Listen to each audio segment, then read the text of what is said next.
Chief की मुद्दत 5 साल के लिए है और वो मुद्दत कब पूरी हो रही है?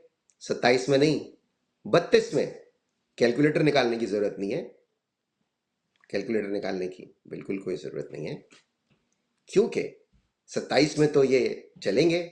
उसके बाद अगर आज की तारीख से होता है तो 30, यानी अगर 2025 से जाते हैं, अगर 2025 से जाते हैं तो फिर 2030 तक बात जाएगी, और अगर 27 से जाते हैं तो 2032 तक बात जाएगी।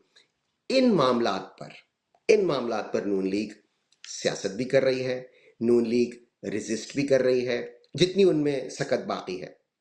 नून लीग वाले ये कहते हैं कि देखिए जनाब, हमने जो वोट को इज्जत दो की जगह जो बूट को इज्जत दो वाला जो हमने नारा अपनाया है, उसकी वजह से उनकी सियासत तो मलियामेट हो गई है, वो अब काउंसलर का इलेक्शन भी नहीं जीत सकते। तो वो ये कहते हैं कि देखें, आपने इमरान खान का अब तक कुछ किया ही नहीं। उनको ये तवक्को थी कि इमरान खान को सियासी तौर पर बिल्कुल ऐसा कर दिया जाएगा कि वो सियासत में कुछ करने के काबिल नहीं रहेंगे। That didn't happen.